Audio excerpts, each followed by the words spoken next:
बहुत समय पहले की बात है, जब बलि प्रथा का प्रचलन जोरों पर था। लोग देवी देवताओं को खुश करने के लिए बकरे की बलि चढ़ाया करते थे। उसी समय कुछ लोग बकरों का कान भी काटकर उन्हें छोड़ दिया करते थे। जिस बकरे के कान को काटकर छोड़ा जाता था वह देवी शक्ति से संपन्न माँ काली का बकरा होता था, जिसे कोई भी डर की वजह से छूता नहीं था। और बकरा चाहे जहाँ कहीं भी हो, लोग उसे मारते नहीं थे, लेकिन कुछ बकरों की लोग बलि चढ़ा देते थे और उसके मांस को प्रसाद के रूप में खाते थे। बहुत से लोगों ने मिलकर एक बकरे की बलि चढ़ाई और बकरे की आयु पूरी नहीं हुई थी। आयु से पहले मरने के चलते बकरा भूत बन गया और एक बड़े से बकरे में उसकी आत्मा प्रवेश कर गई। अब वह एक भूतिया बकरा बन गया था। भूतिया बकरा शहर के सारे बकरों से बहुत ताकतवर था। वह बस नाम का बकरा था, लेकिन शक्ति के मामले में शेर की तरह था।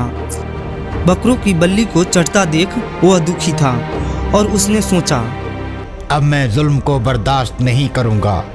बहुत हो चुका, मेरे बहुत से भाई मारे जा चुके हैं। मैं उनके ऊपर किए हुए अत्याचार का बदला लूंगा और उनके बलिदान को व्यर्थ नहीं जाने दूंगा। ऐसा मन में सोचकर जहाँ भी मांस बेचने वाले को देखता वहीं पर रुक जाता। मांस बेचने वाले को अकेला पाते ही वो बकरा उनको मौत के घाट उतार देता। बहुत से कसाईयों को वो बकरा शहर में भी मार चुका था।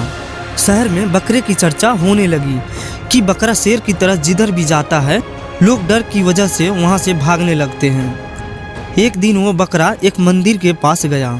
मंदिर के पास बैठकर आराम कर रहा था। वो गर्मी का समय था। बकरा पेड़ के नीचे बैठा हुआ था।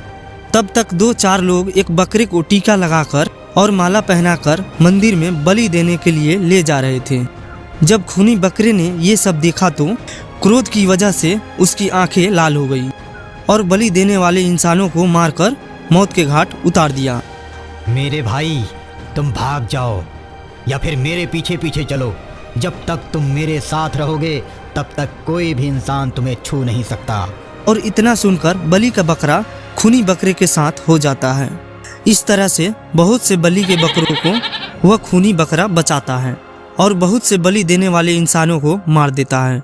इस तरह से उस खूनी बकरे के पीछे बहुत से बकरे चल पड़ते हैं। खूनी बकरे की चर्चा अब पूरे शहर में होने लगती है। लोग तरह तरह की बातें करने लगते हैं। कोई कहता है कि अब जो भी बकरों को मारेगा खूनी बकरा आकर उन्हें मारेगा, और इस डर की वजह से लोग बकरों को मारना बंद कर देते हैं।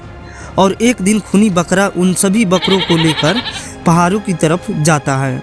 सभी बकरे रास्ते में जाते समय हरे हरे घास को चढ़ते हैं और इंसानों से दूर पहाड़ों पर जाकर बस जाते हैं, जहाँ वे भरपेट घास चढ़ते हैं और नदी में उतरकर पानी पीते हैं। प्रकृति की गोद में सारे बकरे अपने आप की स्वतंत्र महसूस करने लगते हैं और इंसानों का डर उन्हें कभी सताता नहीं है। सारे बकरे उस पहाड़ों की वादियों के बीच, उस हरियाली के बीच खुशी और आनंद से जीवन जीने लगते हैं और अंततः उस खूनी बकरे को अपना राजा घोषित कर देते हैं।